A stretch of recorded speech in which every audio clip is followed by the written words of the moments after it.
siempre hago, ¿cierto?, de lo que estamos viendo.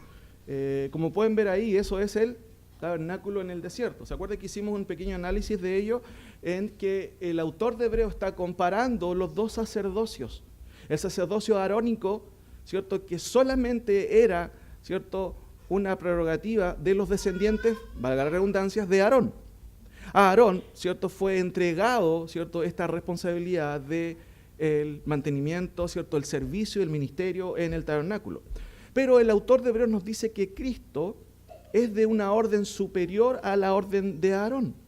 Y como hemos visto, Él es de la orden de Melquisedec. Y Él da los argumentos propios que hemos visto ya en los pasajes anteriores. Y una pequeña comparación entre estas dos órdenes claramente se observa en el texto. El sacerdocio arónico es una orden perecedera, ¿cierto? Los sacerdotes morían y después seguían otros y seguían otros y seguían otros y tenían que volver, ¿cierto?, constantemente a mantenerse el sacerdocio. Pero el Nuevo Testamento nos dice que Cristo es un sacerdocio de acuerdo a una orden que no acaba, eterna. Y vimos básicamente algunas comparaciones. La Biblia de las Américas, en el versículo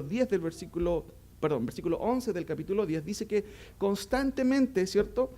Voy a leer ahí 10, si ustedes me acompañan de manera solamente de pasada.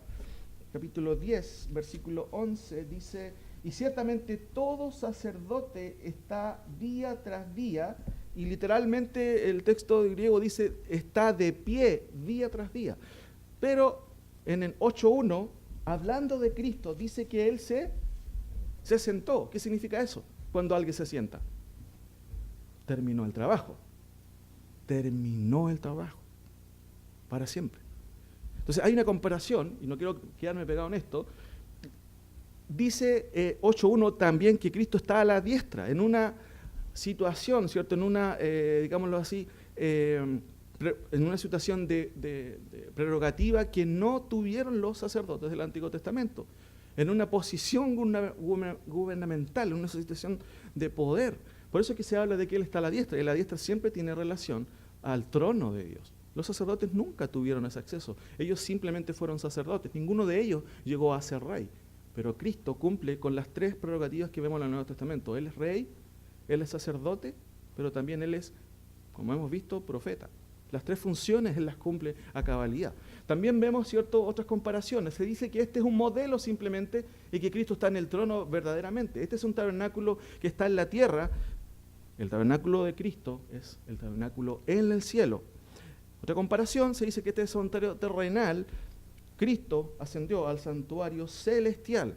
Otra comparación es que este era un tabernáculo provisorio, el del Antiguo Testamento. Se nos dice en el 8.2 que el tabernáculo verdadero justamente es el que levantó Cristo. Entonces claramente vemos que el sacerdocio que Cristo, ¿cierto?, instauró es superior por donde se le mire. Y lo vemos claramente en lo que dice el texto. En 8.5 y 8.2 se habla de cosas celestiales. Por ejemplo, leo el 5, dice: los cuales sirven a lo que es figura y sombra, los cuales se refiere al Antiguo Testamento, al pacto antiguo, al tabernáculo, que dice el autor de Hebreos que era sombra, ¿cierto? Dice que, y usa dos adjetivos ahí, figura y sombra, ¿de qué cosa? De las cosas celestiales, como se le advirtió a Moisés que erigiera obviamente el tabernáculo. Figura y sombra son dos términos, ¿cierto?, que hablan de el prototipo, no de la realidad. Se usan estos dos términos ahí, exhibición y silueta, y sombra tenue o arquetipo. La idea del tabernáculo del Antiguo Testamento no era que estuviera siempre, constantemente. Apuntaba a algo superior. ¿A qué apuntaba? Al sacrificio de Cristo.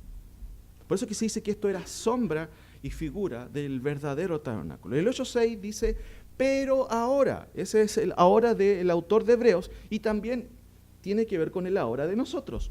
Él dice, pero ahora, tanto mejor ministro es el suyo, cuanto es mediador de un mejor pacto establecido sobre mejores promesas. En términos conclusivos, entonces, vemos varias cosas. 8.6 dice que Cristo es un mejor ministerio, o que Cristo cumple un mejor ministerio. En el 8.6b dice que es un mejor pacto el que Él estableció, 8:6c, en el mismo versículo, dice que este pacto, que es mejor, está basado en mejores promesas y finalmente que Cristo es un mejor. ¿Cuál es la palabra que se repite? Mejor, mejor, mejor, mejor. No es solamente la idea del autor es hacer un análisis comparativo, sino también superlativo. Cuando él usa mejor, ¿qué quiere decir? Que es superior, superiorísimo, ¿cierto? Eso podría ser.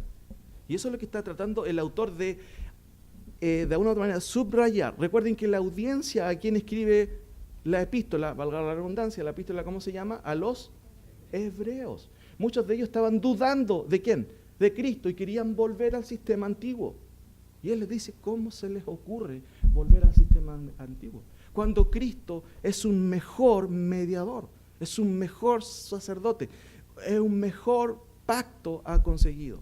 Entonces esa es más o menos la idea, y lo hemos visto, ¿cierto?, en otros lugares. Ahora, las preguntas que quedamos, ¿cierto?, de responder en el tema anterior era, ¿cuál es la implicancia del nuevo pacto para Israel? Estuvimos analizando los pactos del Antiguo Testamento que Dios hizo con Israel y estuvimos viendo si eran condicionales o incondicionales, si eran unilaterales o bilaterales. Estuvimos analizando también la teología del pacto, ¿cierto?, reformada, que dice que la iglesia reemplazó a Israel.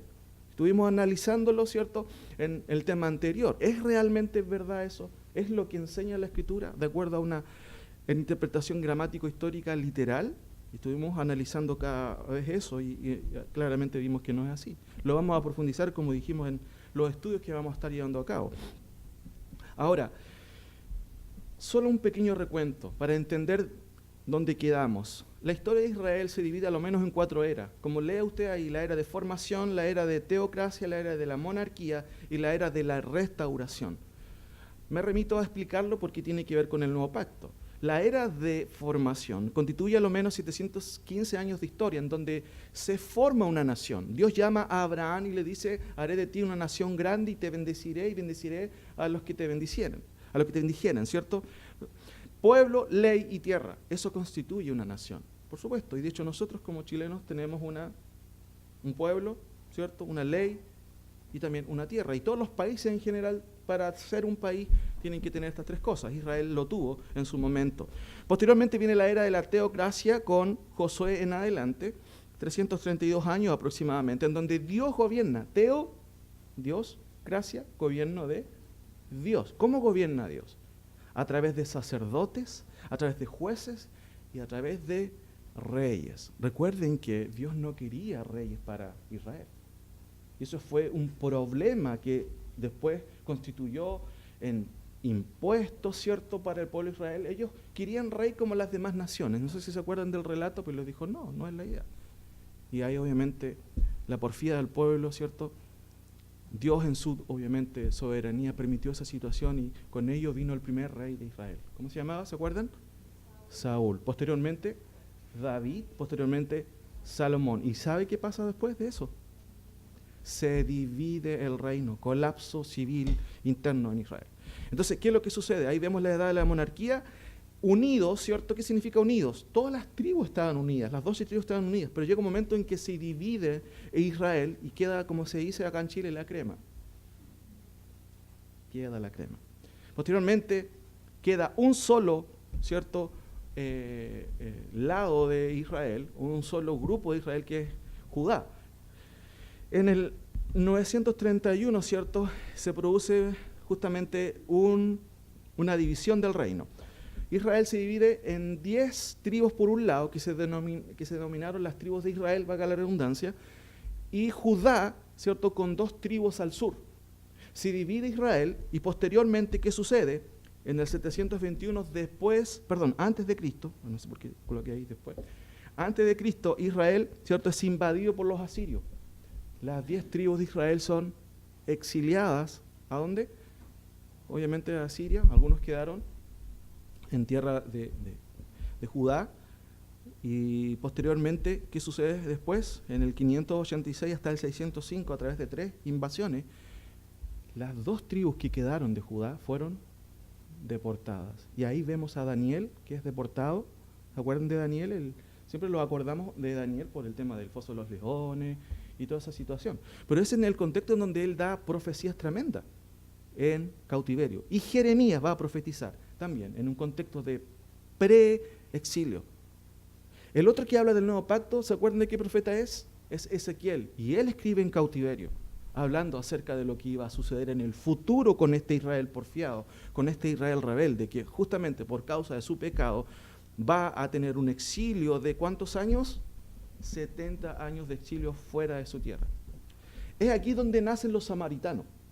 En ese contexto, los samaritanos son los mestizos, son judíos mezclados con otras naciones. ¿Me entienden? En este contexto, en la tierra de Judá. Ahí quedaron algunos, ¿cierto?, dando vuelta y donde se mezclaron y nacen los samaritanos, tan queridos de los judíos, ¿cierto? No, no es así. Hay un pasaje muy lindo en Juan 4 que habla de una conversación que tiene Jesús con una samaritana. Ahora, sigo adelante explicando. ¿Qué pasa después de los 70 años? La era de la restauración. Israel vuelve o regresa a su tierra. Y quienes están ahí liderando son Zorobabel, ¿cierto?, Esdras y Nehemías, que estos dos últimos son dos libros del Antiguo Testamento.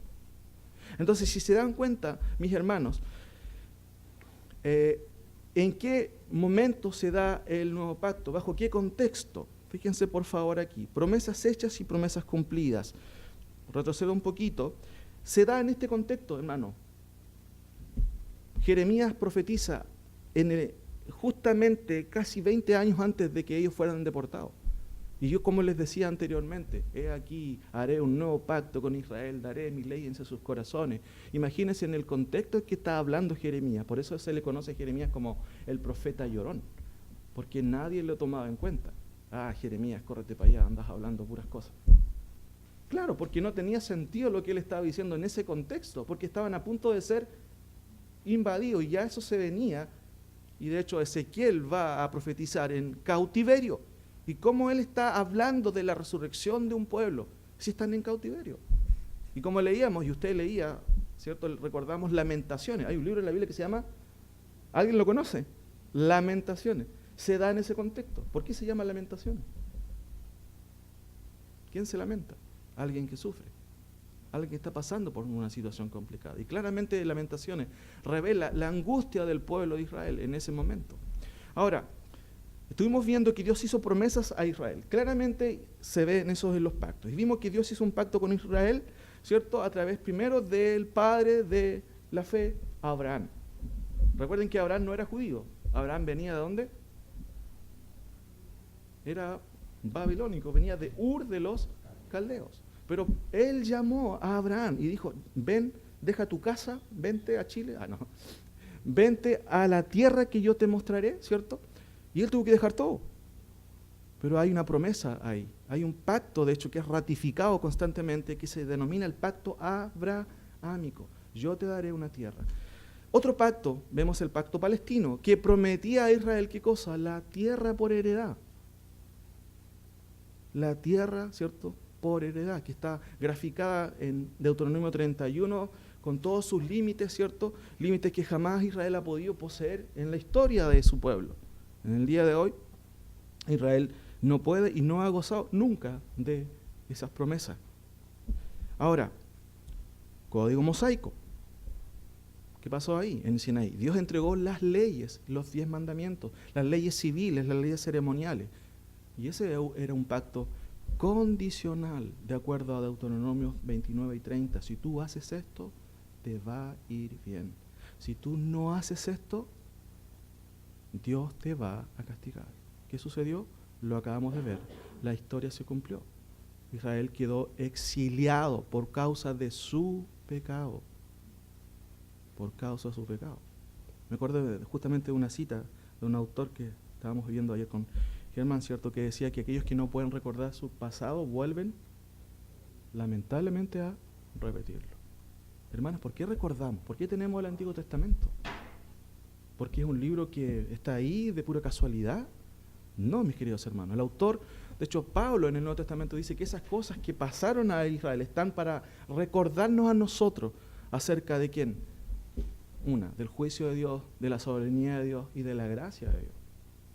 Ahora, tenemos 3 pactos claramente ahí. Vemos un cuarto que es el pacto davídico que hizo Dios con David. ¿Y qué prometió Dios a David? De ti, ¿cierto?, nacerá, ¿cierto?, uno, ¿cierto?, que se sentará en tu trono eternamente y para siempre. ¿Quién cumple esa profecía? Claramente vemos que esa profecía tiene relación a Cristo. El pacto no prometía la irrupción en sí del pacto, porque en realidad el pacto o el reino de David fue interrumpido, no solamente por el exilio que Israel pasó. Al presente, el trono de David, obviamente, no está siendo llevado a cabo por Cristo. Él está en la diestra de Dios en el cielo. Por el trono fue prometido como un trono literal, un trono terrenal. Ahora, hay otro pacto, y ese es el pacto que estamos estudiando. Recuerden que estamos en Hebreos 8, cuando el autor dice, y reprendiéndoles, dice aquí que vienen días que haré un nuevo pacto con la casa de Israel y con la casa de Judá. Y justamente este pacto se da en esta situación, Jeremías 31, Ezequiel 37 y otros pasajes también. Se da este pacto. ¿Y en qué consiste este pacto, mis queridos hermanos? Consiste en que Dios va a dar a Israel algo que ellos jamás han tenido, que es un corazón nuevo. Dice el texto ahí en Hebreos 8, capítulo 8, versículo 8. He aquí vienen días, dice el Señor, en que estableceré con la casa de Israel y la casa de Judá un nuevo pacto, no como el pacto que hice con sus padres el día que los tomé de la mano para sacarlos de la tierra de Egipto. 10. Por lo cual, este es el pacto. Uno se podría preguntar, ¿cuál es el pacto? Dice el texto, citando a Jeremías. Este es el pacto que haré con la casa de Israel después de aquellos días, dice el Señor. Pondré mis leyes, ¿dónde? No en la muralla, como a ellos se les mandó. Pongan en todos lados la escritura, Deuteronomio 6:4, ¿cierto? Claramente el Shema, el que se conoce como el Shema, ahí. Pero aquí dice que Dios va a hacer algo que es imposible, humanamente hablando. Pondré mis leyes en su mente y sobre su corazón las escribiré y seré a ellos por Dios y ellos me serán a mí por pueblo. Y nadie enseñará a su hermano porque cada uno tendrá la ley de Dios, ¿dónde? En el corazón. Entonces estamos viendo que ese pacto se cumple o no. Estamos respondiendo a cuál es la implicancia del nuevo pacto para con Israel. Y estamos viendo claramente que todos estos pactos, y ahí vemos, ¿cierto?, la figura de la historia de Israel, ¿cierto?, la era de formación, la era de la teocracia, la monarquía y el exilio y la restauración. Pero, mis queridos hermanos, todos estos pactos se cumplen solamente, ¿cierto?, y específicamente por Cristo. Porque Él es el cumplimiento, es el garante del nuevo pacto. A través de Cristo se cumplen las promesas hechas, por un lado, a Israel, pero también nosotros como iglesia abrazamos y disfrutamos de las bendiciones que trae el nuevo pacto. Ahora, el cumplimiento claramente se ven, promesas cumplidas. ¿Cuándo? En esta época, ¿cierto? Pero también en la época del reino, en donde Dios va a establecer y cumplir todas sus promesas. Eso está en el futuro. No se ha cumplido aún. Pero estamos en este proceso, mis queridos hermanos, a las puertas de ver todas estas situaciones. Ahora, fíjense que ahí tenemos Amós y Oseas profetizaron en el norte, en las tribus de Israel. Tenemos a Joel, Miqueas, Isaías, Sofonías, Habacuc, Jeremías que profetizaron en el sur. Tenemos a Nahum, Abdías, Jonás, Daniel y Ezequiel que profetizaron en cautiverio. Y tenemos los profetas post-exilio como Ageo, Zacarías y Malaquías. Génesis 3 revela ¿qué cosa? La caída del hombre. Génesis 2:17 revela la muerte de Adán y murió, ¿cierto? O la separación, la consecuencia del pecado de Adán, la separación total de Dios. Y desde entonces vemos un problema con la humanidad. Deuteronomio 5, 28 y 30, no lo busquen, dicen lo siguiente. Moisés, ¿cierto?, está ahí hablando con Dios y Jehová dice lo siguiente. Fíjense en Deuteronomio, desde el comienzo de la historia ya se vislumbra el problema del hombre. Dice, y oyó Jehová la voz de vuestras palabras cuando me hablasteis, o cuando me hablabais. Y me dijo Jehová, he oído la voz, dice Moisés, de las palabras de este pueblo que ellos te han hablado. Bien está todo lo que han dicho, porque habían dicho, te vamos a obedecer en todo. Vamos a cumplir tus leyes. Empieza recién la carrera de Israel. Pero mire lo que dice en el 29. Jehová dice, ¿quién diera que tuviesen tal corazón, que me temiesen y guardasen todos los días todos mis mandamientos, para que a ellos y a sus hijos les fuera bien para siempre? ¿Cuál es el problema del hombre? Mire lo que dice el versículo. ¿Quién diera que tuviesen tal corazón? ¿Qué tipo de corazón? Dice el texto, que me temiesen y guardasen, ¿cuántos días? Todos los días. ¿Qué cosa? Mis mandamientos. Hermanos, el problema del hombre no es sociocultural, no es, digámoslo así, económico. Aunque esos aspectos sí que influyen, obviamente, en la prosperidad de los pueblos. El problema del hombre es el corazón. Ese es el problema. Acuérdense que Jesucristo lo dijo claramente en el Nuevo Testamento. Porque del corazón nacen y salen, ¿qué cosa? Los malos pensamientos, los adulterios, las fornicaciones, las guerras. El problema es el corazón del hombre. Y eso no va a cambiar hasta que Dios cambie, ¿qué cosa? El corazón de piedra por un corazón de carne. ¿Tiene usted corazón de carne? Si es así, qué bueno es el Señor, porque Él es el que da el corazón de carne. Ahora, fíjense en Deuteronomio 29, no es Dios el que dice eso, pero Moisés repite lo que Dios había dicho y aprende la teología de Dios, valga la redundancia, la teología de Dios.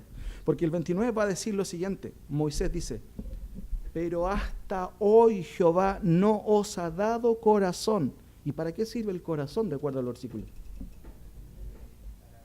¿Y qué más? Wow, para entender, para ver y para oír. Entender en la Biblia siempre tiene relación a la obediencia, no solamente a la comprensión de algo, sino a la obediencia. ¿Se acuerdan que Jesús siempre cuando predicaba sus parábolas decía, el que tiene oídos para oír, oiga? ¿Qué estaba diciendo Jesús con eso? El que ha sido dotado del oído espiritual, úselo, ocúpelo, que funcione en su vida. Pero aquí claramente el problema del hombre, otra vez, insisto, mis queridos hermanos y amigos, es el corazón, es su corazón. Ahora, ¿cuándo sería cumplido el nuevo pacto? Fíjense, por favor, en Hebreos 8, versículo 10. Hebreos 8, versículo 10. Por lo cual, este es el pacto que haré. Descripción del pacto. Claramente, daré mis leyes en sus corazones, ¿cierto? Y en sus mentes las escribiré. Esa es la descripción del pacto. Algo imposible para el hombre, Dios lo va a hacer. Algo imposible para el pueblo de Israel, y Dios lo va a hacer. Ahora, dice el versículo 10, por lo cual, este es el pacto que haré con la casa de Israel, ¿después de qué? ¿Cómo dice su Biblia? De aquellos días. La pregunta es, ¿cuándo sería cumplido el nuevo pacto? Después de aquellos días. ¿Alguien sabe a qué se refiere? ¿Después de aquellos días? No podemos dar fecha, ¿cierto? No dice el texto, pero la frase aquellos días es muy importante en el Antiguo como el Nuevo Testamento. Pongan atención a lo siguiente, mis queridos hermanos. Vamos a ver algunas situaciones. El nuevo pacto, la necesidad del nuevo pacto es descrito desde los primeros libros del Antiguo Testamento y cruza el Nuevo Testamento. Porque obviamente es una provisión de parte de Dios. El problema del hombre es el corazón, pero no se preocupen, dice Dios. Yo voy a dar a mi pueblo un corazón de carne. Pondré mi mente mis leyes en su mente y en su corazón las escribiré. Ahora, fíjense lo que dice ahí algunos versículos. He aquí que vienen días, dice Jehová, en los cuales haré nuevo pacto con la casa de Israel y con la casa de Judá. Fíjense la palabra que dice, aquí que vienen días, dice Jehová, en los cuales haré nuevo pacto con la casa de Judá. Mateo 26, 28, Jesucristo dijo, porque esto es mi sangre del nuevo pacto. Claramente el nuevo pacto tiene relación con ¿quién? Con la cruz de Cristo. ¿Ya? Dice que por muchos es derramada para remisión. Es como una goma, para borrar los pecados. Para eso Cristo murió, para que los pecados de los pecadores sean borrados. Y todo está relacionado con el nuevo pacto. 1 Corintios 11, 25. ¿Se acuerdan que leímos este versículo? Asimismo es Pablo que está hablando. Tomó también la copa después de haber cenado diciendo, Esta copa es el nuevo pacto en mi sangre, haced esto todas las veces que la bebieres en memoria de mí, el mandamiento de la Santa Cena. Hacemos Santa Cena porque recordamos el nuevo pacto, que a través de Cristo se establecieron mejores promesas y que por esas promesas nosotros tenemos acceso al Padre, a través de la sangre derramada de otro a favor de nosotros. Sigo, 2 Corintios, Pablo dice, no que seamos competentes por nosotros mismos para pensar algo como de nosotros mismos. Pablo dice, nosotros no nos podemos tirar flores porque nosotros no somos nada. Nuestra competencia viene de Dios. Y el texto dice, sino que nuestra competencia proviene de Dios, el cual asimismo nos hizo ministros competentes ¿de qué cosa? Del nuevo pacto, no de la letra. Y aquí siempre se ha distorsionado este versículo, ¿cierto? La letra mata, o sea, leer mata, no hay que leer la Biblia. Eso no significa, significa al pacto antiguo, porque estaba basado justamente en las leyes. Tienes que cumplir la ley, tienes que cumplir la ley. ¿Quién la cumplió, hermano? Nadie la cumplió, excepto Jesucristo. Y el autor dice, no de la letra, nos hizo ministros no de un pacto, ¿cierto?, antiguo, sino del nuevo pacto, no de la letra, sino del Espíritu, porque la letra mata, más el Espíritu vivifica. Y justamente porque el nuevo pacto vivifica al hombre, lo transforma a través de su palabra por obra del Espíritu Santo. Bendiciones que tenemos hoy. Hebreos 8:10 dice, por lo cual este es el pacto que haré con la casa de Israel después de aquellos días. Justamente es la frase que estamos tratando de responder. Ahí está la frase, después de aquellos días. Ponga atención en la siguiente imagen. Vemos claramente aquí parte de lo que sucedió con Cristo. Quizás, no sé si lo ven del todo, pero hagan un esfuerzo ahí, abran sus ojos bien grandes, ¿cierto? Vemos la muerte de Cristo. 3 días después, ¿qué pasa? Y la historia da fe de ello. Cristo resucitó. La tumba está vacía. ¿Qué sucede después? Cristo, ¿cierto?, resucita. 40 días después, Él asciende al Padre. Capítulo 1 de Hechos. ¿Qué sucede después? 10 días después viene el Pentecostés. De hecho, la palabra Pentecostés significa 50 días. ¿Y qué sucede en Pentecostés?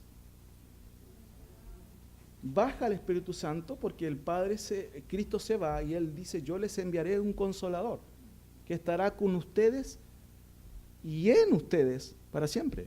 Entonces, de ahí nace lo que conocemos como la iglesia como cuerpo. Jamás eso se vio en el Antiguo Testamento, aunque hay teólogos que dicen que la iglesia estaba incluso en el jardín del Edén, lo cual obviamente rompe todas las normas de interpretación escritural. La iglesia nace justamente en Pentecostés, con la venida del Espíritu Santo. Esa situación nunca se dio antes. Es un, digámoslo así, un milagro de parte de Dios que empieza justamente en el Nuevo Testamento. Ahora, después de eso viene la extensión de la iglesia. Ahora, el nuevo pacto, mis hermanos, fue dado aproximadamente en el 620, más o menos, antes de Cristo, profetizado. Pero Cristo en tierra con sus discípulos en Mateo 26, 28 dice, porque esto es mi sangre, hablándole a quién, a sus discípulos. Y seguramente muchos de ellos, esto es pacto en mi sangre, ¿qué significa esto? Muchos pensaron eso. Pero Cristo dice, y lo repite Marcos, lo repite Lucas, es porque esto es mi sangre del nuevo pacto, que por muchos es derramada para remisión de pecados. ¿Se acuerdan que incluso un discípulo no entendió hasta el punto de decir a Jesús, Jesús, no hagas eso, por favor? ¿Quién era ese? ¿Cómo te vas a hacer eso? ¿Cómo te vas a entregar? Pedro, ¿cierto? ¿Qué le respondió Jesús a Pedro? Amablemente, ¿cierto? Apártate de mí, Satanás, porque nos pones las cosas, o nos pones los ojos en las cosas de arriba, en las cosas de Dios, sino en las cosas humanas. Humanamente hablando, ¿cierto? Estaba viendo él justamente todo lo que era este sacrificio de Cristo. Menos mal que eso no tuvo éxito. De hecho, Satanás quiso impedir eso, por eso de ahí la tentación, Mateo 4. Fíjense que el Espíritu Santo es quien lleva a Cristo al desierto para ser tentado, para ser probado como un Salvador efectivo, lo cual Cristo logró a plenitud. Ahora, nuevo pacto, Cristo, ¿cierto?, dice a sus discípulos, claramente al ver estas referencias vemos que el nuevo pacto tiene una proyección que empieza desde la cruz, pero sigue hacia adelante porque tiene un cumplimiento con el pueblo de Israel, claramente. Vemos también que también Juan, de hecho, usa esta palabra, y Nuevo Testamento usa también de Cristo en adelante, como los tiempos o los postreros días. Los profetas del Antiguo Testamento hablaron de los postreros días, refiriéndose a Cristo en adelante. Pero estamos averiguando por qué y cuándo va a ocurrir el nuevo pacto, según dice el texto de Hebreos 8, versículo 10. Después de aquellos días, dice el Señor. ¿Cuándo son esos aquellos días? 1 Corintios 11, 2 Corintios 3, 6, escrito en el 57, después de Cristo. Pablo está diciendo, recordando las palabras de Cristo, asimismo tomó también la copa, recordando a Cristo, diciendo, esta copa es mi nuevo pacto en mi sangre, hacer esto todas las veces que la diera en memoria de mí. Claramente Pablo está vislumbrando el nuevo pacto también, no solamente como algo que comenzó con Cristo, sino algo que va a tener una culminación futura. Ahora, dejamos este gráfico acá abajo, mis queridos hermanos, y lo que esperamos nosotros como iglesia, ¿cierto? No solamente es el arrebatamiento. Cristo dijo que iba a volver, y eso se llama en la Biblia la segunda venida. Cristo viene y todos los profetas, el Nuevo Testamento, habla de ellos. Cristo ascendió desde el monte de los olivos, de acuerdo a Zacarías 14, Él va a ascender a ese mismo monte. Y ese monte, si usted lee el relato, se partirá en dos, porque la segunda venida no será como la primera venida. ¿Cómo vino Cristo en la primera venida? Humilde, manso, ¿cierto? Nació en un pesebre, el Dios del universo nació en un pesebre. Pero en la segunda venida Él viene con autoridad, con poder, a poner los puntos sobre las ises, con juicio y retribución. Ahora, ¿sí? Tenemos este cuadro, de Cristo en adelante se habla que son los postreros días, ¿cierto? De su resurrección, claramente vemos que el nuevo pacto es el cumplimiento de ello. Notemos algunos versículos, en aquellos días, ¿cierto? Tratando de entender, mis queridos hermanos, este concepto de aquellos días. Jeremías 31, 29 dice, en aquellos días no dirán más los padres comieron las uvas agrias y los dientes de los hijos tienen la dentera. Un poco difícil el texto, ¿cierto? ¿Pero a qué se refiere? Se refiere a que los hijos no van a pagar por los pecados de los padres. En aquellos días, ¿cuándo va a ser eso? Contexto, está hablando de Israel. Eso no ha ocurrido todavía. Jeremías 31, 33. Pero este es el pacto que haré con la casa de Israel después de aquellos días, dice Jehová. Daré mi ley en su mente y la escribiré en su corazón. Y yo seré a ellos por Dios y ellos me serán por pueblo. Ese es concretamente y literalmente el nuevo pacto. Jeremías 33, 15. En aquellos días, nótese, y en aquel tiempo haré brotar a David un renuevo de justicia y hará juicio y justicia en la tierra. ¿Cuándo ha ocurrido eso? Dice que hará brotar a David un renuevo de justicia. ¿A quién se refiere? A Cristo. Pero Cristo viene en su primera venida, muere como un pecador, no siendo un pecador. Pero esta profecía apunta, proyectándose a un cumplimiento final. No se ha cumplido. Jeremías 36, 16. En aquellos días, otra vez esta frase, ¿cierto? Que es escatológica, Judá será, ¿qué dice ahí? Salvo. Y Jerusalén habitará, ¿cómo? Segura, y se le llamará Jehová, justicia nuestra. Jerusalén ha habitado segura, ¿desde cuándo? ¿Desde cuándo que Jerusalén ha habitado segura? Eso no ha ocurrido.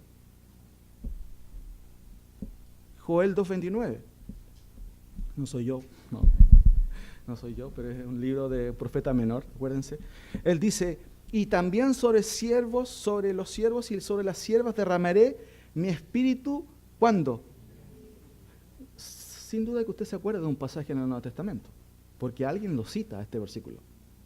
¿Se acuerda? ¿Quién está citando este versículo en el Nuevo Testamento? Y muchos ven a la aplicación concreta y esto se cumple ahí, justamente ahí. Vamos a verlo. Joel 3:1. Porque aquí que en aquellos días y en aquel tiempo en que haré volver la cautividad de Judá y de Jerusalén. Sin duda eso ocurrió en la historia, porque ellos volvieron del cautiverio. Pero si usted sigue leyendo el versículo de Joel 3, y acompáñenme por favor, solamente para que constatemos una situación de la profecía, ¿cierto? Con su doble alcance claramente ahí. Joel capítulo 3. Oseas, Daniel, Oseas, ¿cierto?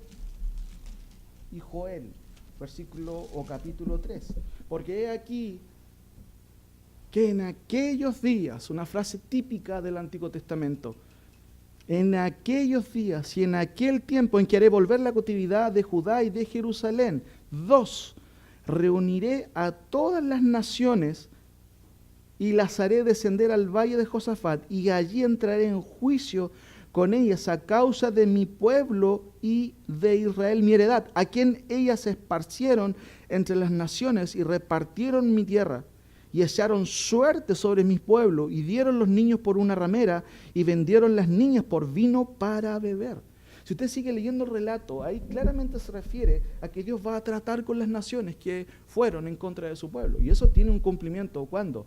No tuvo un cumplimiento cuando vino Cristo. Acuérdense, mis queridos hermanos, los discípulos preguntaron a Jesucristo, Hechos 1, ¿restaurarás el reino de Israel en este tiempo? ¿Y Jesús qué les dice? No, compadre, Israel perdió. La iglesia reemplazó a Israel. No dice eso Cristo en Hechos 1. Les dice Cristo, no niega el hecho, dice, no les toca a ustedes saber la carta Agán de Dios. ¿Me entienden? No les toca saber qué fechas Dios ha puesto para que Dios cumpla sus promesas. Pero una cosa sí, que Dios enviará al Espíritu Santo y seréis testigos. Posteriormente él sigue la respuesta ahí en capítulo 1 de Hechos. Ahora, fíjense en Zacarías 8:23. Así ha dicho Jehová de los ejércitos, en aquellos días acontecerá que 10 hombres de las naciones de toda lengua tomarán del manto a un judío, diciendo, iremos con vosotros porque Dios está con ustedes, o hemos escuchado que Dios está con usted. Hermano, ¿cuándo oído eso? 10 hombres tomarán el manto de un judío, entiéndase, seguramente no van a usar manto, van a tomar la North Face, ¿cierto?, del judío, y van a decir, queremos ir ahí porque hemos escuchado que Dios está con ustedes. ¿Eso cuándo ha ocurrido en la historia? No podemos espiritualizar un versículo así. Claramente son textos que apuntan a hechos concretos y literales. Eso no ha ocurrido, tiene un cumplimiento futuro. Mateo 24:19. Vamos al Nuevo Testamento ahora. Miren lo que dice el Nuevo Testamento en cuanto a esta palabrita. Más hay de las que estén encinta y de las que críen, ¿cuándo? Hermano, esa exclamación, hay de las que estén encinta. ¿Entienden las que significa lo que está encinta? No es que estén con cinta, ¿cierto? Están embarazadas. Hay de las mujeres que estén embarazadas. ¿Cuándo? ¿Cuál es la connotación del versículo? ¿Es rico? ¿Es de bendición? Ese ay es, ay de las que estén embarazadas aquellos días. Claramente están viendo cuál es la connotación de la frase de aquellos días. Hemos visto de todos los aspectos. Incluyen varias cosas. Mateo 24:22. Y si aquellos días no fueran acortados, nadie sería salvo, mas por causa de los escogidos, aquellos días serán acortados. Parece que aquellos días no son muy buenos. Fíjense en este otro versículo, Mateo 24:29. E inmediatamente después de la tribulación, ¿de cuándo? Wow, aquí vemos claramente un aspecto cronológico. Inmediatamente después de la tribulación de aquellos días, el sol se oscurecerá. Bueno, ¿se oscureció el sol? Sí, se oscurece todas las noches. Desaparece. Pero aquí no se refiere al hecho de que el sol desaparece porque es noche y aparece la luna. Dice, y la luna no dará su resplandor, y las estrellas caerán del cielo, y las potencias de los cielos serán. ¿Cuál es la connotación de ese día o de aquellos días? Parece que también implica ciertas situaciones cósmicas, claramente, el texto lo dice así. Mateo 13:19, Jesús está diciendo, porque aquellos días serán claramente el texto lo dice, cual nunca ha habido desde el principio de la creación que Dios creó hasta este tiempo, ni la habrá. Jesús se proyectó hasta el futuro, ni la habrá. Aquellos días va a haber algo terrible, será un tiempo de tribulación. Marcos 13:24. Pero en aquellos días, después de aquella tribulación, el sol se oscurecerá y la luna no dará su resplandor. Parece que se repite lo mismo, porque el énfasis claramente es que aquellos días serán días terribles. Recuerden que estamos tratando de responder a la pregunta, ¿cuándo será el cumplimiento del nuevo pacto? Dice el texto, en aquellos días. Pero vemos que acontecen varias cosas, no es solamente un evento que ocurre en aquellos días. Dios va a poner su ley sobre la mente de ellos y sobre el corazón. ¿Cuándo? Aquellos días. Pero estamos viendo que aquellos días también involucran varios hechos. Hechos que no son para nada felices, como se puede decir. Hebreos 10:16. Este es el pacto que haré con ellos después de aquellos días. ¿Qué dice? Pondré mis leyes en su corazón y en su mente las escribiré. Apocalipsis 9:6. Con esto termino esta parte. Dice, y en aquellos días los hombres buscarán la muerte. ¿Y qué va a pasar? No la hallarán. Y ansiarán morir, pero la muerte huirá de ellos. ¿Qué está relatando Juan en Apocalipsis? Está relatando el periodo de la tribulación. Ahora, hemos visto todos estos versículos y ahí tienen la cronología. ¿En qué etapa entonces? Al comienzo de esta era, porque en el día de hoy, mis hermanos queridos, después de aquellos días, estamos en la época de la iglesia. Usted puede venir los domingos sin ningún problema. ¿Tuvo algún problema para venir acá? No. Tenemos cierta, entre comillas, cierta libertad para poder, pero sin embargo, no en todos los lugares hay libertad. Tenemos aquí nuestros queridos amigos, ¿cierto?, venezolanos, que sabemos cuál es la realidad de Venezuela. No es un país que pueda, obviamente, uno hacer lo que quiera. Conocemos otros países en donde el evangelio no puede llegar. Corea del Norte, por ejemplo. Nosotros, en cierto sentido, tenemos una libertad hasta ahora para poder juntarnos, estudiar su palabra. Pero todo esto, mis queridos hermanos, básicamente es como ascendente, va creciendo. ¿Cuándo? Y todo tiene relación. Fíjense en esta pequeña gráfica ahí.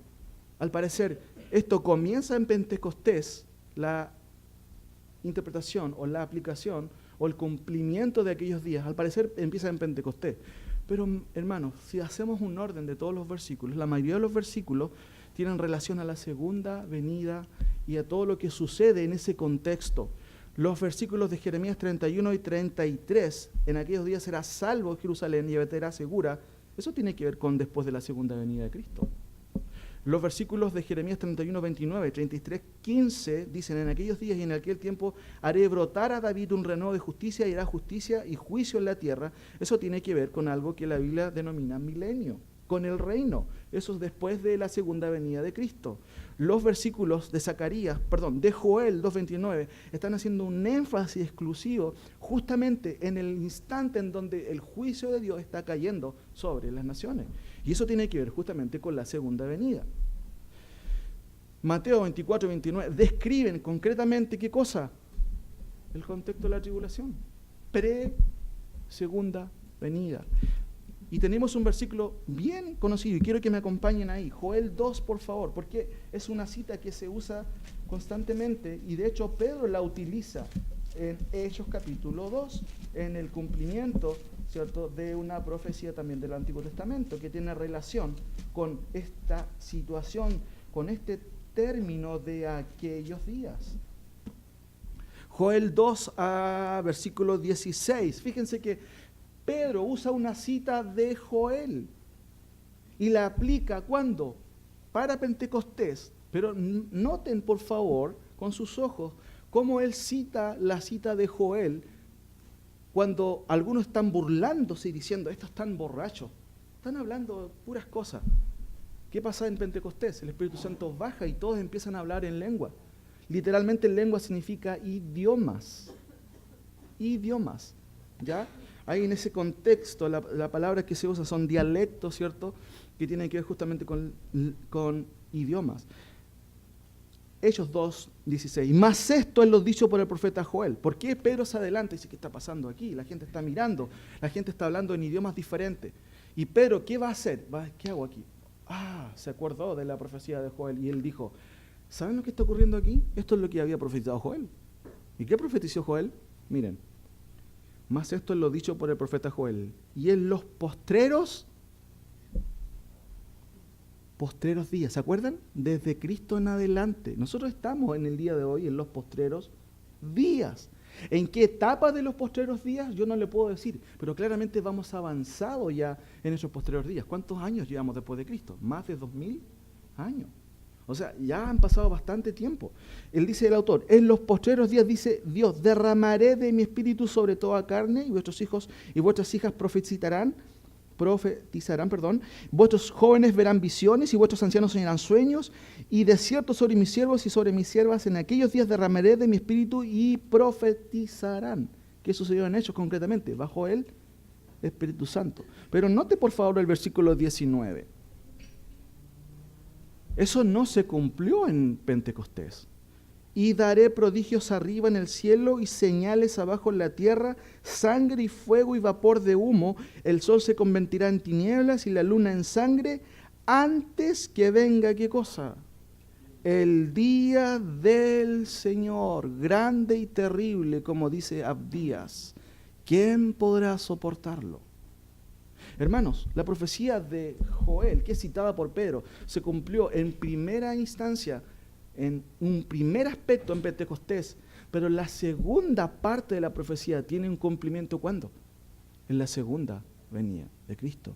Nada de lo que dice el versículo 19, 20, 21 tiene que ver con lo que sucedió en Pentecostés. De hecho, el versículo 21 dice, y todo aquel que invocar el nombre del Señor será salvo.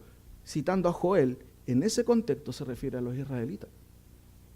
Ahora, Zacarías 12, acuérdese, si puede leerlo en casa, es lo que va a suceder con Israel. Zacarías 12, lea todo el capítulo.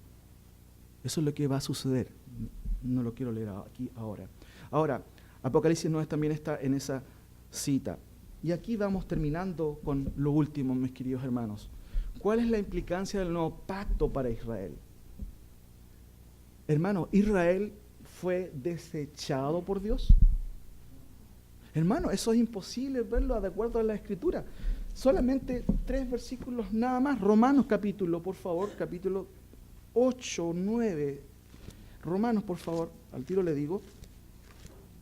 Está Hechos, Romanos. Ese es el orden en el Nuevo Testamento. Notemos algunas cosas, por favor, aquí en el capítulo, al tiro le digo, 11. Romanos 11. ¿Cuál es la implicancia del nuevo pacto para Israel? ¿Es cierto esto de la teología del reemplazo?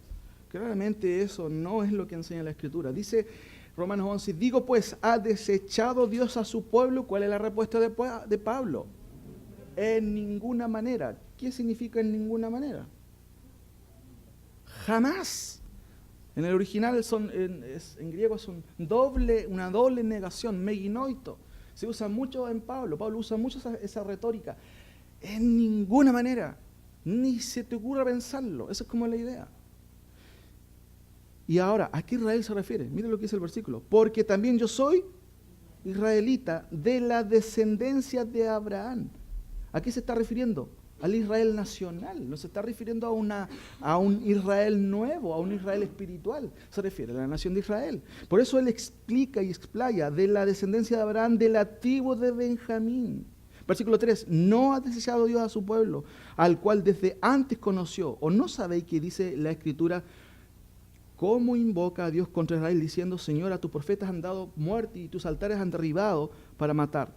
Sin embargo, Dios no ha dejado a Israel. De hecho, él hace una comparación metafórica en el versículo 11, ¿cierto? En adelante, versículo 17. Leo del 11. Digo pues, ¿ha tropezado los de Israel para que cayesen? Lo que está diciendo Pablo es, ¿tropezaron para ser descalificados totalmente de la ruta? ¿Cómo responde Pablo? Otra vez, en ninguna manera. Pero por su transgresión, ¿cierto?, vino la salvación ¿de quién? De usted, de mí, de todo. Cuando se usa la palabra gentil en el Nuevo Testamento, se refiere a todas las nacionalidades, excepto, ¿cierto?, en comparación a los judíos. Por ese tropiezo de Israel vino la salvación de usted, que estaba en la mente de Dios desde el principio de la eternidad, por supuesto. No es un plan B que tiene Dios, porque Dios no tiene plan B. Ahora, fíjense, digo pues, ha tropezado los de Israel para que cayesen en ninguna manera, pero por su transgresión vino la salvación a los gentiles para provocarles a celos. Y fíjense, posteriormente él hace un análisis. 13, porque a vosotros hablo, gentiles. Claramente Pablo va a hablar a los gentiles que de alguna otra manera pueden malentender esto. Por cuanto yo soy apóstol a los gentiles, honro mi ministerio, por si en alguna manera pueda provocar a celos a los de mi sangre. ¿Quiénes son los de su sangre? Judíos, sigo leyendo, y hacer salvos a algunos de ellos. Porque si su exclusión es la reconciliación del mundo, ¿qué será su admisión sino vida de entre los muertos? Si las primicias, contexto, ¿quiénes son las primicias? Israel. Son santas, también lo es la masa restante. ¿Quiénes son las masas restantes? Los gentiles, claramente. Y si la raíz es santa, también lo son las ramas. ¿Quiénes son las ramas? Los gentiles. ¿Quién es la raíz? Los judíos. Pues si alguna de las ramas, ¿cierto? Aquí se refiere a judíos étnicos, y ahí hace una comparación, fueron desgajadas, y tú siendo olivo silvestre, ¿quién es el olivo silvestre? Los judíos, perdón, los gentiles. Y fíjense cómo está exhortando a los gentiles, no te cachiporres, no sé si es una frase que se entiende en todos lados, pero no sé, no te tires flores, no te enorgullezcas gentil, porque has sido considerado por Dios. Dice el texto, sigo leyendo, no te jactes, 18, contra las ramas, y si te jactas, sabe que no te sustenta tú a la raíz, sino la raíz a ti, refiriéndose obviamente a Dios. Pues las ramas, dirás, fueron desgajadas para que yo fuese injertado. Bien, por su incredulidad, la incredulidad de los judíos, fueron desgajadas, pero tú por la fe estás en pie. No te ensoberzcas, sino teme. Porque si Dios no perdonó a las ramas naturales, ¿quiénes son las ramas naturales? Israel, a ti tampoco te perdonará. Ahora, fíjense por favor en el 24. Porque si tú fuiste cortado del que por naturaleza es olivo silvestre y contra la naturaleza fuiste injertado en el buen olivo, miren lo que dice esta pregunta retórica que se contesta por sí sola. ¿Cuánto más estos, quiénes son estos? Que son las ramas naturales, serán injertados en su propio olivo. Eso va a suceder claramente. Por eso Pablo dice en el 25, porque no quiero hermanos gentiles, chilenos, venezolanos, argentinos, uruguayos, alemanes, cualquier persona que haya sido salvado por la gracia de Dios, que no sea judío, dice Pablo que no ignoréis este misterio. Y la palabra misterio tiene una explicación que obviamente no viene al caso aquí, que también es un tema bastante amplio en el Nuevo Testamento, pero es un misterio. ¿Qué misterio? Para que no seáis arrogantes en cuanto a vosotros mismos, que ha acontecido a Israel. ¿Qué cosa? Endurecimiento en parte. ¿Hasta cuándo Israel va a estar endurecido? Hasta que haya entrado la plenitud de los gentiles. Y luego, ¿cuántos de ellos serán salvos? Luego, todo Israel será salvo, como está escrito, y ahí cita nuevamente a Isaías, vendrá de Sion el libertador, y apartará de Jacob la impiedad. Y este será, miren qué interesante, ¿qué dice? Mi pacto con ellos. ¿Qué pacto? Nuevo pacto. Mis queridos hermanos, ¿cuál es la implicancia del nuevo pacto con Israel? Dios no ha terminado con Israel. No nos jactemos, nosotros, diciendo, nosotros somos un nuevo Israel. No, mis queridos hermanos, eso nos enseña la Escritura. Pero la pregunta que cabe aquí es, y con esto voy terminando, ¿realmente la iglesia ha reemplazado a Israel? Claramente no. Fíjense, me llama la atención esta cita, y solamente voy a citar a 3 pietistas reformados que vieron en Israel, ¿cierto?, no un pueblo exterminado. Ingrid Matter dice lo siguiente, en el siglo XVI, la nación judía era una verdad de los últimos tiempos que ha ganado terreno en todo el mundo. Los israelitas volverán a poseer la tierra prometida a su padre, Abraham.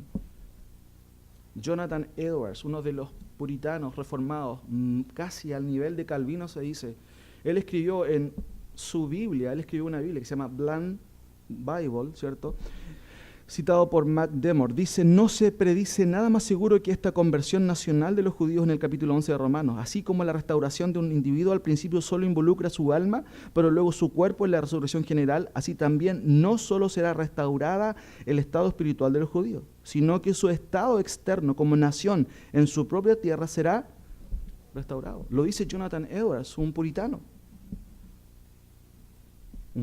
holandés, no solamente puritanos ingleses o puritanos americanos. Wilhelmus Brakel escribió aproximadamente en el siglo XVI ¿Se reunirá la nación judía otra vez de todas las regiones del mundo y todas las naciones de la tierra entre las cuales se han dispersado? ¿Vendrán y morarán en Canaán y todas las tierras prometidas a Abraham y Jerusalén será reconstruida? Dice este puritano, creemos que estos eventos se llevarán a cabo. Solamente 3 citas, hay un montón de otras citas que tengo de puritanos reformados que reconocieron esta situación. ¿Cuál es la implicancia del nuevo pacto para con nosotros? Y aquí sí quiero terminar. Hermanos, hoy día recordamos esto. La cruz, ¿y qué cosa? La resurrección de Cristo. Pablo dice en sus epístolas, si Cristo no hubiera resucitado, ¿qué pasa con nuestra predicación? Vana en nuestra predicación, vana es nuestra fe. ¿Qué significa la palabra vana? Hueca, que no tiene sostén. Si Cristo no resucitó, vámonos para la casa. ¿Qué estamos haciendo aquí sentados escuchando a un loco que está hablando adelante? Pero Cristo resucitó. Cristo resucitó, hermano. Y ese es el triunfo del cristianismo. Cristo, ningún falso profeta, ni Mahoma, ni Buda lograron eso. Seres inventados. Solo Cristo resucitó. Y eso le da sostén a nuestra fe, sostén a las promesas de su palabra. Ahora, entender la obra de Cristo es relevante. La obra de Cristo por los pecadores, ¿cierto? Es una implicancia de la salvación. La otra implicancia es la obra de Cristo en los pecadores, son los llamados. En la cruz, Cristo justificó al pecador. Sin embargo, la justificación por la fe ha sido debatida históricamente. Se han comprendido de 2 maneras. Cristo justifica a través de una infusión de la gracia, esa es una opción, o Cristo justifica a través de la imputación de su justicia. Ese ha sido un debate constante en la historia de la teología. Una de estas no solo es un error teológico, además es el camino a la perdición, pues no solo minimiza la intención de la cruz. Yo le pregunto a usted, ¿usted entiende lo que sucedió en la cruz? ¿Comprende realmente lo que estamos recordando y lo que todo el mundo recuerda hoy? No entender, hermano, lo que sucedió en la cruz puede ser una perdición para nosotros. Y por eso estoy mencionando que se ha entendido mal como una infusión de la gracia, no como una imputación de la gracia de Dios, de la justicia de Cristo hacia nosotros. La infusión habla de algo que yo puedo hacer en mí mismo para ser justo. Pero la Biblia me dice, no, tú no eres justo, Cristo es el justo. Y si yo creo en Cristo, creo en su justicia, esa justicia me es prestada. Eso significa imputada. Y Dios me mira como si yo no hubiera cometido ningún pecado. Eso es lo que Martín Lutero descubrió en sus lecturas romanos, en Gálatas. Que el justo por la fe vivirá. No en su propia justicia, sino en la justicia de Cristo. La Biblia enseña que la justificación es una declaración imputada, cristocéntrica, centrada en Cristo, en lo que Él hizo, no en lo que tú o yo podamos hacer. No se basa la justificación en lo que tú y yo podamos hacer. Dios le imputa la justicia de Cristo a su favor a quien cree justamente a Dios que levantó a Cristo de los muertos. De manera que el pecador que realmente cree y cree en la obra de Cristo y en la persona de Cristo como único justo, está comprendiendo bíblicamente la cruz. Esta es la manera en que podemos ser salvos, mis queridos, frente a Dios, cuando nuestra fe descansa plenamente en una obra, no en la obra suya. ¿En cuál obra? En la obra de Cristo. Ahí Dios me imputa la justicia de Cristo porque he creído en lo que Dios ha hecho por mí. Tercera cosa que quiero mencionar. Lo anterior se debe a que Cristo, ¿cierto?, no fue, como se malentiende en esta postura, no fue un mártir, tampoco un ejemplo. Cristo fue un sustituto. Grábense esta palabra, sustituto. ¿Qué es un sustituto? Alguien que toma el lugar de otro. Cristo tomó el lugar ¿de quién? De los pecadores. ¿Cuántos pecadores hay aquí ahora? Yo, por favor, gáname el primero de la lista, ¿cierto? Todos somos pecadores. La muerte de Cristo es sustitutiva, no es ejemplificativa. Oh, Cristo, qué bueno, pobrecito. Sigamos su ejemplo para que nosotros mismos seamos justos. Jamás seremos justos. Porque nada de lo que podamos hacer alcanza el nivel y el estándar que Dios exigió y que solo Cristo cumplió. Mis queridos, esta obra de gracia entonces en realidad, la obra de Cristo por nosotros es lo que el autor de Hebreos está explicando y lo que hemos visto hasta ahora. Por eso es que él habla de que Cristo es sumo sacerdote. ¿Qué significa sumo? No esos gorditos grandes, ¿cierto? No. Es una palabra que grafica máximo sacerdote. Por eso nosotros no tenemos sacerdotes, porque ¿quién es nuestro sacerdote? El autor de Hebreos lo subraya toda la epístola. Tenemos un sumo sacerdote. ¿Quién es? Cristo. Él nos puede mediar entre Dios y nosotros. Ahora, la obra de Cristo en nosotros es otra situación, mis queridos hermanos. Ahora, el autor de Hebreos habla de Cristo como sumo sacerdote, como salvador perfecto, como mediador perfecto, ¿cierto? Como mejor mediador, como quien ha logrado una redención eterna, una vez y para siempre. Eso se menciona muchas veces en la epístola de Hebreos, una vez y para siempre. Santificación eterna. Y termino con esta imagen. Por favor, quiero que pongan atención una vez más. Y puedan ver esta imagen y me puedan decir qué es lo que ven en esta imagen, mis queridos hermanos. Obsérvenla. ¿Qué ven en esa imagen? Contéstenme a esta pregunta. ¿De qué nos salva Cristo?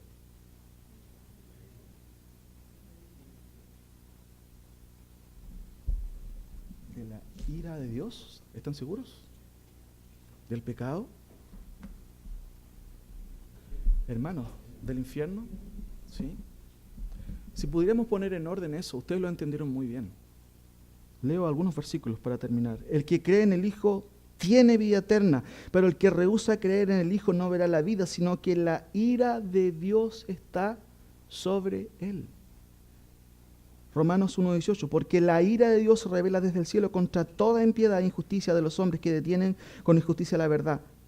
Romanos 2:5, pero por tu dureza y por tu corazón no arrepentido. ¿Cuál es el problema del hombre? Corazón no arrepentido, y la dureza del corazón, dice Pablo, atesoras para ti mismo ira para el día de la ira y de la revelación. Y él lo dice, del justo juicio de Dios. Primera de Tesalonicenses, porque no nos ha puesto Dios para ira, sino para alcanzar misericordia a través de Jesucristo. Efesios 5:6, nadie os engañe con palabras vanas por las cuales viene la ira de Dios. Hermanos, ¿qué es lo que ve usted en la cruz? La ira. Dios nos salvó de la ira de Dios.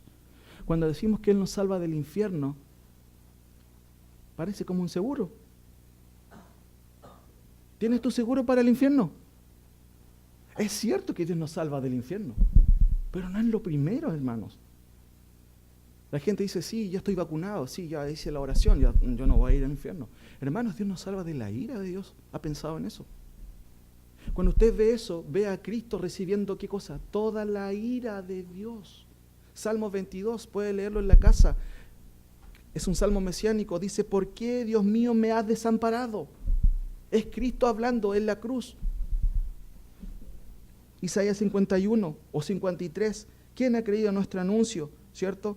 Dice, despreciado y desechado entre los hombres, varón de dolor, experimentado en quebranto, ¿cómo escondimos de él el rostro? Ciertamente llevó él nuestras enfermedades, y en el contexto no se refiere a que él va a sanarnos de todas nuestras enfermedades. Como decía Germán en su oración, él nos salvó de la peor enfermedad. ¿Cuál es la enfermedad peor?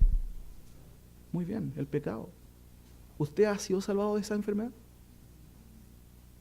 Cristo llevó, mis queridos hermanos, ese pecado. Isaías está refiriendo a sus oyentes, que muchos de ellos pensaban, mire, un pecador ahí que está en la cruz. Isaías le dice, no, cabezas cuadradas, tontos, le dice, Cristo está muriendo por sus pecados, por mis pecados en la cruz. Ese es el mensaje, mis queridos hermanos, del Evangelio. Cristo muriendo por los pecadores. El punto es, ¿usted ha creído en este mensaje? ¿Ha creído realmente en Cristo? ¿Ha entendido lo que sucedió en la cruz? Esta mañana hemos visto lo que Cristo hizo por nosotros. La pregunta es, ¿cuáles son las evidencias de la obra de Cristo en nosotros? Es muy interesante que Jesús tiene una conversación con un judío y él va a explicarle el nuevo pacto. ¿Se acuerdan de quién es? Nicodemo. Hemos visto ahora la implicación del nuevo pacto. ¿Qué tiene que ver con nosotros? Tiene que ver todo, porque a través de eso nos salvamos.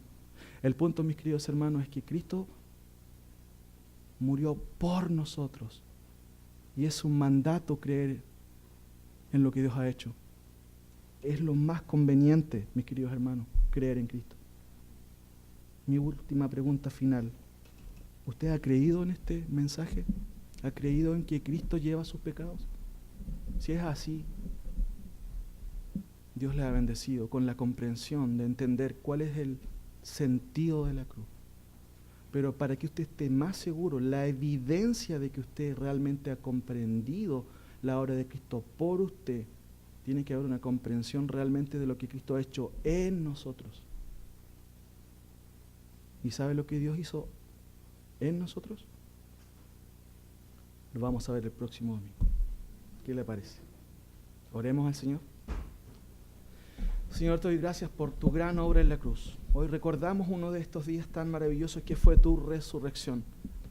Con ello, Señor, tú garantizaste, Señor, la salvación para los pecadores. Gracias, Señor, porque tú no quedaste en la tumba, resucitaste al tercer día. Pero además tú cargaste la ira, Señor, de mi pecado. Muchas veces la gente dice, ¿por qué murió Cristo? ¿Cuál fue la causa? Los romanos. No, tú moriste por mi pecado, Señor. Te doy gracias, Señor, por esa bendición que tú me diste. Que has dado a todos, Señor, los pecadores, y especialmente a quienes comprenden su necesidad de Cristo, comprenden que son pecadores. Señor, en esta hora te ruego, Señor, por cada uno de mis hermanos, de todos mis queridos amigos que están aquí, para que tú puedas iluminar sus mentes, darles un corazón nuevo, para que corran a ti, Señor. La cruz no es solamente un ejemplo para tener un collar con una cruz, Señor, es para estar viviendo bajo tu cruz, es para abrazar este regalo tuyo, es para poder vivir hasta que tú vengas o hasta que muramos abrazados a ti, Señor. Por favor, ayúdanos a no menospreciar este mensaje de la cruz. Ayúdanos, Señor, a poder abrazar el Evangelio. Tu palabra dice claramente que está establecido para los hombres que mueran una sola vez y después de esto el juicio. Hay un juicio por nuestros pecados. Pero también tu palabra dice que tú vienes por segunda vez a buscar a los que te esperan. Por favor, Señor, que en esta sala todos puedan tener esa convicción de que tú vuelves y más, que todos podamos creer en lo que tú hiciste en la cruz por nosotros. Ayúdanos, Señor, a recordar este día, no como un día triste, sino como un día de triunfo, porque tú triunfaste en la cruz, no fuiste derrotado. Muchas gracias, Señor, por este sacrificio. Por favor, te ruego que nos ayudes a recordar en la semana todas las implicancias de ello para nuestra salud, como decían las versiones antiguas, refiriéndose a la salvación de nuestras almas. Gracias, Padre, porque tu salvación llegó a nuestras vidas, Padre, y ahora está presente para que cada pecador pueda acercarse a ti. Ayúdanos, Señor, en el nombre de Jesús. Amén.